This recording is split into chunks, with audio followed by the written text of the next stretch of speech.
ಪೌರಾಯುಕ್ತೆಗೆ ಧಮಕಿ ಹಾಕಿದ್ದಂತಹ ಕಾಂಗ್ರೆಸ್ ಮುಖಂಡ ರಾಜೀವ್ ಗೌಡ ಅವರ ಮೇಲೆ 2 ಎಫ್ಐಆರ್ಗಳು ದಾಖಲಾಗಿದ್ರು ಕೂಡ ಇನ್ನೂ ಕೂಡ ಬಂಧನವಾಗಿಲ್ಲ. ಇವತ್ತು ಸಂಜಯ್ ನಗರದ ರಾಜೀವ್ ಗೌಡ ಅವರ ಮನೆಗೆ ಶಿಡ್ಲಘಟ್ಟ ಪೊಲೀಸರು ಬಂದು ಪರಿಶೀಲನೆ ನಡೆಸಿದ್ದಾರೆ. ಆ ಕುರಿತಾದ ಒಂದು ರಿಪೋರ್ಟ್ ಇಲ್ಲಿದೆ.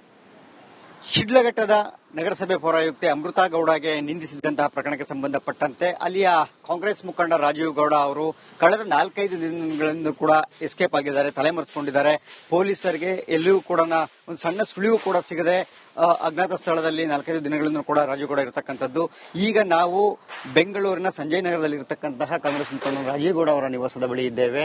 ಸದ್ಯ ಮನೆ ಬಳಿ ಕೂಡ ಯಾವ ಮುಖಂಡರು ಆಗಲಿ ಅಥವಾ ಯಾರೊಬ್ರು ಕೂಡ ಬಂದಿಲ್ಲ, ಕಾರ್ಯಕರ್ತರಲ್ಲಿ ಯಾರು ಕೂಡ ಇಲ್ಲ. ಆದ್ರೆ ಬೆಳಿಗ್ಗೆನೆ ಪೊಲೀಸ್ನವರು ಮಾತ್ರ ತಮ್ಮ ಕೆಲಸವನ್ನ ಮತ್ತೆ ಮಾಡೋದಕ್ಕೆ ಶುರು ಮಾಡಿರ್ತಕ್ಕಂಥ, ಅಂದ್ರೆ ಹುಡುಕಾಟಕ್ಕೆ ಶುರು ಮಾಡಿರ್ತಕ್ಕಂಥದ್ದು. ಅದರ ಭಾಗವಾಗಿನೇ ತಾವೇನು ದೃಶ್ಯಾವಳಿಯಲ್ಲಿ ನೋಡ್ತಾ ಇದ್ರಿ, ಶಿಡ್ಲಘಟ್ಟದ ಪೊಲೀಸ್ನವರು 2 ಸಬ್ ಇನ್ಸ್ಪೆಕ್ಟರ್ಗಳ ನೇತೃತ್ವದಲ್ಲಿ 3 ಕಾನ್ಸ್ಟೇಬಲ್ಗಳು ಸೇರಿದಂತೆ ಬೆಳಿಗ್ಗೆನೆ ರಾಜೀವ್ ಗೌಡ ಅವರ ನಿವಾಸಕ್ಕೆ ಭೇಟಿ ಕೊಟ್ಟಿರ್ತಕ್ಕಂಥ. ರಾಜೀವ್ ಗೌಡ ನಿವಾಸಕ್ಕೆ ಭೇಟಿ ಕೊಟ್ಟು ಅವರ ಹುಡುಕಾಟ ಪ್ರಯತ್ನ ಕೂಡ ನಡೆಸ್ತಾ ಇದ್ದಾರೆ. ನಿನ್ನೆಯೂ ಕೂಡ ಪೊಲೀಸ್ನವರು ಭೇಟಿ ಮಾಡಿದ್ರು, ಭೇಟಿ ಕೊಟ್ಟು ಅವರನ್ನು ಕೂಡ ಮನೆಯಲ್ಲಿ ಇದಾರ ಅಂತಕ್ಕಂಥ ಒಂದಷ್ಟು ಮಾಹಿತಿಗಳನ್ನು ಕೂಡ ಕಲೆ ಹಾಕಿರ. ಜೊತೆ ಅವರ ಪತ್ನಿಯ ಬಳಿ ಕೂಡ ನಿನ್ನೆ ಮಾತನ್ನು ಕರೆ ಆಡಿ ಅವರನ್ನು ಕೂಡ ಎಲ್ಲಿದ್ದಾರೆ ಏನು ಅಂತಕ್ಕಂಥ ಒಂದು ಮಾಹಿತಿಯನ್ನು ತಿಳಿಯುವಂತ ಪ್ರಯತ್ನ ಮಾಡಿದ್ರು. ಜೊತೆಗೆ ಒಂದು ನೋಟಿಸ್ ಅನ್ನು ಕೂಡ ನಿನ್ನೆ ಕಚ್ಚಿದ್ರು. ಆ ನೋಟಿಸ್ ಕೂಡ ಈಗಾಗಲೇ ಜಾರಿ ಮಾಡಿದ್ರು. ಮತ್ತೆ ಅವರ ಪತ್ನಿಯೂ ಕೂಡ ನೋಟಿಸ್ ಅನ್ನು ಜಾರಿ ಮಾಡಿದ್ರು. ಆದ್ರೂ ಕೂಡ ಈವರೆಗೂ ಕೂಡ ಇಲ್ಲಿಯೂ ಕೂಡ ಸಣ್ಣ ಸುಳಿವು ಕೂಡ ಸಿಗ್ತಾ ಇಲ್ಲ. ಒಂದು ಕಡೆಗೆ ಹೇಳೋದಾದ್ರೆ ರಾಜಕೀಯವಾಗಿ ಏನಾದರೂ ಹಸ್ತಕ್ಷೇಪ ಆಗಿದೆಯಾ, ಪೊಲೀಸರ ಮೇಲೆ ಒತ್ತಡ ಇದೆಯಾ ಅಂತಕ್ಕಂಥ ಅನುಮಾನ ಕೂಡ ಮೂಡ್ತಾ ಇದೆ. ಆದ್ರೆ ಪೊಲೀಸ್ನವರು ಮಾತ್ರ ಇವತ್ತು ಬೆಳಂಬೆಳಿಗ್ಗೆ ಬಂದು ತಲಾಶ್ ಕಾರ್ಯಕ್ಕೆ ಕೂಡ ಮುಂದಾಗಿರ್ತಕ್ಕಂಥದ್ದು.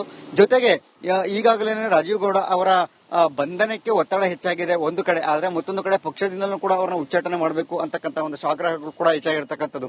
ಈಗ ಅದರ ಭಾಗವಾಗಿನೇ ಈಗ ಅವರು ಕೂಡ ಒಂದು ಶೋಕಾಸ್ ನೋಟಿಸ್ ಅನ್ನು ಕೊಟ್ಟಿದ್ರು. 7 ದಿನಗಳ ಕಾಲ ಅವರ ಏನು ಉತ್ತರಕ್ಕೆ ಕೂಡ ಸಮಯಾವಕಾಶವನ್ನು ಕೊಟ್ಟಿದ್ರು. ಆ 7 ದಿನದೊಳಗಡೆ ಉತ್ತರವನ್ನು ಕೊಡದೆ ಹೋದ್ರೆ, ಈಗಾಗಲೇ 3 ದಿನಗಳಾಗಿದೆ, 3 ದಿನದೊಳಗಡೆ ಉತ್ತರ ಕೊಡದೆ ಹೋದ್ರೆ ಖಂಡಿತವಾಗ್ಲೂ ಕೂಡ ಅವರ ವಿರುದ್ಧ ಶಿಸ್ತು ಕ್ರಮ ತೆಗೆದುಕೊಳ್ಳೋದಕ್ಕೂ ಕೂಡ ಪಕ್ಷ ಮುಂದಾಗಿರ್ತಕ್ಕಂಥದ್ದು. ಯಾಕೆಂತಂದ್ರೆ ತೀವ್ರವಾದಂತಹ ಮುಜುಗರ ಆಗಿರ್ತಕ್ಕಂಥದ್ದು. ಸ್ವತಃ ಎಚ್.ಡಿ. ಕುಮಾರಸ್ವಾಮಿ ಅವರು ಕೇಂದ್ರ ಸಚಿವರೇ ಈ ಒಂದು ಪ್ರಕರಣದಲ್ಲಿ ಎಂಟ್ರಿ ಆಗಿರ್ತಕ್ಕಂಥದ್ದು. ಜೊತೆಗೆ ಏನು ಚೀಫ್ ಸೆಕ್ರೆಟರಿ ಆದಂತಹ ಶಾಲಿನಿ ರಜನೀಶ್ ಅವರು ಕೂಡ ಈ ಪ್ರಕರಣದಲ್ಲಿ ಎಂಟ್ರಿ ಆಗಿ ಅವರೇನೇನೆ ಈ ಒಂದು ಕೇಸ್ಗೆ ಸಂಬಂಧಪಟ್ಟಂತೆ ಇವರ ಬಂಧನ ಆಗಬೇಕು ಅಂತಕ್ಕಂಥ ಸೂಚನೆಯನ್ನು ಕೂಡ ಕೊಟ್ಟಿದ್ದಾರೆ ಅಂತಕ್ಕಂಥ. ಯಾಕೆಂತಂದ್ರೆ ಓರ್ವ ಮಹಿಳಾ ಅಧಿಕಾರಿಗೆ ಈ ಮಟ್ಟದಲ್ಲಿ ತೀವ್ರವಾದಂತಹ ಮುಜುಗರವನ್ನ ಮಾಡಿದಂತ ಸಂದರ್ಭದಲ್ಲಿ ಅವರು ಕೆಲಸ ಮಾಡೋದಾದ್ರೆ ಹೇಗೆ ಅಂತಕ್ಕಂಥ ಒಂದಷ್ಟು ಪ್ರಶ್ನೆಗಳು ವ್ಯಕ್ತವಾಗುವಂತದ್ದು.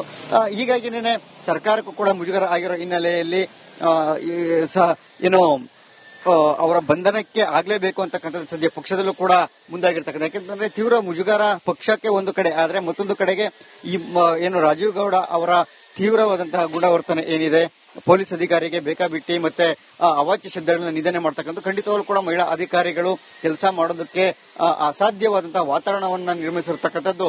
ಕ್ಯಾಮರಾ ಪರ್ಸನ್ ಸದಾಶಿವ್ ಜೊತೆ ಸುರೇಶ್, ರಿಪಬ್ಲಿಕ್ ಕನ್ನಡ, ಬೆಂಗಳೂರು. ಪೌರಾಯುಕ್ತೆಗೆ ಧಮಕಿ ಹಾಕಿದ್ದಂತಹ ಕಾಂಗ್ರೆಸ್ ಮುಖಂಡ ರಾಜೀವ್ ಗೌಡ ಅವರ ಮೇಲೆ 2 ಎಫ್ಐಆರ್ಗಳು ದಾಖಲಾಗಿದ್ರು ಕೂಡ ಇನ್ನೂ ಕೂಡ ಬಂಧನವಾಗಿಲ್ಲ. ಇವತ್ತು ಸಂಜಯ್ ನಗರದ ರಾಜೀವ್ ಗೌಡ ಅವರ ಮನೆಗೆ ಶಿಡ್ಲಘಟ್ಟ ಪೊಲೀಸರು ಬಂದು ಪರಿಶೀಲನೆ ನಡೆಸಿದ್ದಾರೆ. ಆ ಕುರಿತಾದ ಒಂದು ರಿಪೋರ್ಟ್ ಇಲ್ಲಿದೆ. ಶಿಡ್ಲಘಟ್ಟದ ನಗರಸಭೆ ಪೌರಾಯುಕ್ತೆ ಅಮೃತಾ ಗೌಡಗೆ ನಿಂದಿಸಿದಂತಹ ಪ್ರಕರಣಕ್ಕೆ ಸಂಬಂಧಪಟ್ಟಂತೆ ಅಲ್ಲಿಯ ಕಾಂಗ್ರೆಸ್ ಮುಖಂಡ ರಾಜೀವ್ ಗೌಡ ಅವರು ಕಳೆದ 4-5 ದಿನಗಳಿಂದ ಕೂಡ ಎಸ್ಕೇಪ್ ಆಗಿದ್ದಾರೆ, ತಲೆಮರೆಸಿಕೊಂಡಿದ್ದಾರೆ. ಪೊಲೀಸರಿಗೆ ಎಲ್ಲಿಯೂ ಕೂಡ ಒಂದು ಸಣ್ಣ ಸುಳಿವು ಕೂಡ ಸಿಗದೆ ಅಜ್ಞಾತ ಸ್ಥಳದಲ್ಲಿ 4-5 ದಿನಗಳಿಂದ ಕೂಡ ರಾಜೀವ್ ಗೌಡ ಇರತಕ್ಕಂಥದ್ದು. ಈಗ ನಾವು ಬೆಂಗಳೂರಿನ ಸಂಜಯ್ ನಗರದಲ್ಲಿ ಇರತಕ್ಕಂತಹ ಕಾಂಗ್ರೆಸ್ ಮುಖಂಡ ರಾಜೀವ್ ಗೌಡ ಅವರ ನಿವಾಸದ ಬಳಿ ಇದ್ದೇವೆ.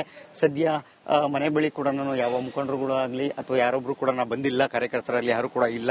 ಆದ್ರೆ ಬೆಳಿಗ್ಗೆನೆ ಪೊಲೀಸ್ನವರು ಮಾತ್ರ ತಮ್ಮ ಕೆಲಸವನ್ನ ಮತ್ತೆ ಮಾಡೋದಕ್ಕೆ ಶುರು ಮಾಡಿರ್ತಕ್ಕಂಥ, ಅಂದ್ರೆ ಹುಡುಕಾಟಕ್ಕೆ ಶುರು ಮಾಡಿರ್ತಕ್ಕಂಥದ್ದು. ಅದರ ಭಾಗವಾಗಿನೇ ತಾವೇನು ದೃಶ್ಯಾವಳಿಯಲ್ಲಿ ನೋಡ್ತಾ ಇದ್ರಿ, ಶಿಡ್ಲಘಟ್ಟದ ಪೊಲೀಸ್ನವರು 2 ಸಬ್ ಇನ್ಸ್ಪೆಕ್ಟರ್ಗಳ ನೇತೃತ್ವದಲ್ಲಿ 3 ಕಾನ್ಸ್ಟೇಬಲ್ಗಳು ಸೇರಿದಂತೆ ಬೆಳಿಗ್ಗೆನೆ ರಾಜೀವ್ ಗೌಡ ಅವರ ನಿವಾಸಕ್ಕೆ ಭೇಟಿ ಕೊಟ್ಟಿರ್ತಕ್ಕಂಥ. ರಾಜೀವ್ ಗೌಡ ನಿವಾಸಕ್ಕೆ ಭೇಟಿ ಕೊಟ್ಟು ಅವರ ಹುಡುಕಾಟ ಪ್ರಯತ್ನ ಕೂಡ ನಡೆಸ್ತಾ ಇದ್ದಾರೆ. ನಿನ್ನೆಯೂ ಕೂಡ ಪೊಲೀಸ್ನವರು ಭೇಟಿ ಮಾಡಿದ್ರು, ಭೇಟಿ ಕೊಟ್ಟು ಅವರನ್ನು ಕೂಡ ಮನೆಯಲ್ಲಿ ಇದಾರ ಅಂತಕ್ಕಂಥ ಒಂದಷ್ಟು ಮಾಹಿತಿಗಳನ್ನು ಕೂಡ ಕಲೆ ಹಾಕಿರ. ಜೊತೆ ಅವರ ಪತ್ನಿಯ ಬಳಿ ಕೂಡ ನಿನ್ನೆ ಮಾತನ್ನು ಕರೆ ಆಡಿ ಅವರನ್ನು ಕೂಡ ಎಲ್ಲಿದ್ದಾರೆ ಏನು ಅಂತಕ್ಕಂಥ ಒಂದು ಮಾಹಿತಿಯನ್ನು ತಿಳಿಯುವಂತ ಪ್ರಯತ್ನ ಮಾಡಿದ್ರು. ಜೊತೆಗೆ ಒಂದು ನೋಟಿಸ್ ಅನ್ನು ಕೂಡ ನಿನ್ನೆ ಕಚ್ಚಿದ್ರು. ಆ ನೋಟಿಸ್ ಕೂಡ ಈಗಾಗಲೇ ಜಾರಿ ಮಾಡಿದ್ರು. ಮತ್ತೆ ಅವರ ಪತ್ನಿಯೂ ಕೂಡ ನೋಟಿಸ್ ಅನ್ನು ಜಾರಿ ಮಾಡಿದ್ರು. ಆದ್ರೂ ಕೂಡ ಈವರೆಗೂ ಕೂಡ ಇಲ್ಲಿಯೂ ಕೂಡ ಸಣ್ಣ ಸುಳಿವು ಕೂಡ ಸಿಗ್ತಾ ಇಲ್ಲ.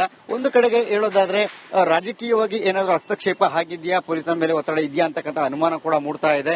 ಆದ್ರೆ ಪೊಲೀಸ್ನವರು ಮಾತ್ರ ಇವತ್ತು ಬೆಳಂಬೆಳಿಗ್ಗೆ ಬಂದು ತಲಾಶ್ ಕಾರ್ಯಕ್ಕೆ ಕೂಡ ಮುಂದಾಗಿರ್ತಕ್ಕಂಥದ್ದು. ಜೊತೆಗೆ ಈಗಾಗಲೇ ರಾಜೀವ್ ಗೌಡ ಅವರ ಬಂಧನಕ್ಕೆ ಒತ್ತಡ ಹೆಚ್ಚಾಗಿದೆ ಒಂದು ಕಡೆ, ಆದ್ರೆ ಮತ್ತೊಂದು ಕಡೆ ಪಕ್ಷದಿಂದಲೂ ಕೂಡ ಅವರನ್ನ ಉಚ್ಚಾಟನೆ ಮಾಡಬೇಕು ಅಂತಕ್ಕಂಥ ಒಂದಷ್ಟು ಆಗ್ರಹಗಳು ಕೂಡ ಹೆಚ್ಚಾಗಿರ್ತಕ್ಕಂಥದ್ದು.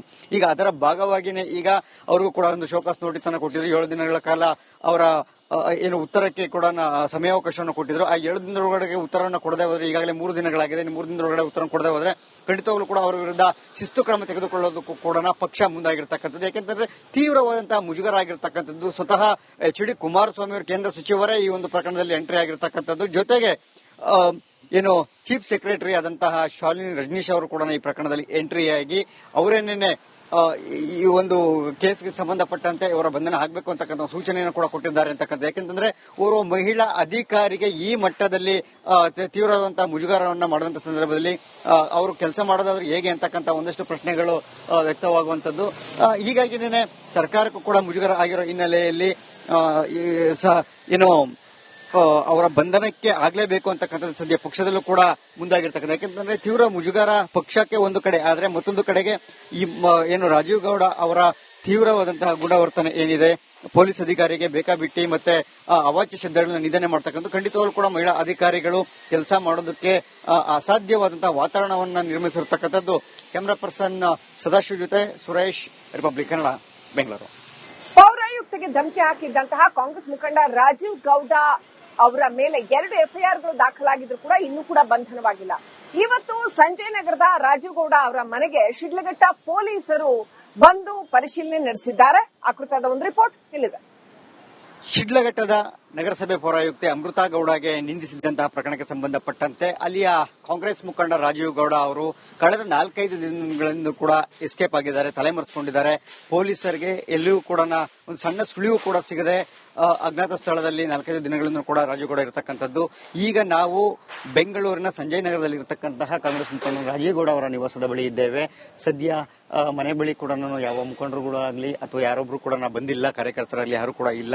ಆದ್ರೆ ಬೆಳಗ್ಗೆನೆ ಪೊಲೀಸ್ನವರು ಮಾತ್ರ ತಮ್ಮ ಕೆಲಸವನ್ನ ಮತ್ತೆ ಮಾಡೋದಕ್ಕೆ ಶುರು ಮಾಡಿರ್ತಕ್ಕಂಥ, ಹುಡುಕಾಟಕ್ಕೆ ಶುರು ಮಾಡಿರ್ತಕ್ಕಂಥದ್ದು. ಅದರ ಭಾಗವಾಗಿನೇ ತಾವೇನು ದೃಶ್ಯಾವಳಿಯಲ್ಲಿ ನೋಡ್ತಾ ಇದ್ರಿ, ಶಿಡ್ಲಘಟ್ಟದ ಪೊಲೀಸ್ನವರು 2 ಸಬ್ ಇನ್ಸ್ಪೆಕ್ಟರ್ಗಳ ನೇತೃತ್ವದಲ್ಲಿ 3 ಕಾನ್ಸ್ಟೇಬಲ್ಗಳು ಸೇರಿದಂತೆ ಬೆಳಗ್ಗೆನೆ ರಾಜೀವ್ ಗೌಡ ಅವರ ನಿವಾಸಕ್ಕೆ ಭೇಟಿ ಕೊಟ್ಟಿರ್ತಕ್ಕಂಥ. ರಾಜೀವ್ ಗೌಡ ನಿವಾಸಕ್ಕೆ ಭೇಟಿ ಕೊಟ್ಟು ಅವರ ಹುಡುಕಾಟ ಪ್ರಯತ್ನ ಕೂಡ ನಡೆಸ್ತಾ ಇದ್ದಾರೆ. ನಿನ್ನೆಯೂ ಕೂಡ ಪೊಲೀಸ್ನವರು ಭೇಟಿ ಮಾಡಿದ್ರು, ಭೇಟಿ ಕೊಟ್ಟು ಅವರನ್ನು ಕೂಡ ಮನೆಯಲ್ಲಿ ಇದಾರ ಅಂತಕ್ಕಂಥ ಒಂದಷ್ಟು ಮಾಹಿತಿಗಳನ್ನು ಕೂಡ ಕಲೆ ಹಾಕಿದ್ರು. ಜೊತೆ ಅವರ ಪತ್ನಿಯ ಬಳಿ ಕೂಡ ನಿನ್ನೆ ಮಾತನ್ನು ಕರೆ ಆಡಿ ಅವರನ್ನು ಕೂಡ ಎಲ್ಲಿದ್ದಾರೆ ಏನು ಅಂತಕ್ಕಂಥ ಒಂದು ಮಾಹಿತಿಯನ್ನು ತಿಳಿಯುವಂತ ಪ್ರಯತ್ನ ಮಾಡಿದ್ರು. ಜೊತೆಗೆ ಒಂದು ನೋಟಿಸ್ ಅನ್ನು ಕೂಡ ನಿನ್ನೆ ಕಚ್ಚಿದ್ರು. ಆ ನೋಟಿಸ್ ಕೂಡ ಈಗಾಗಲೇ ಜಾರಿ ಮಾಡಿದ್ರು.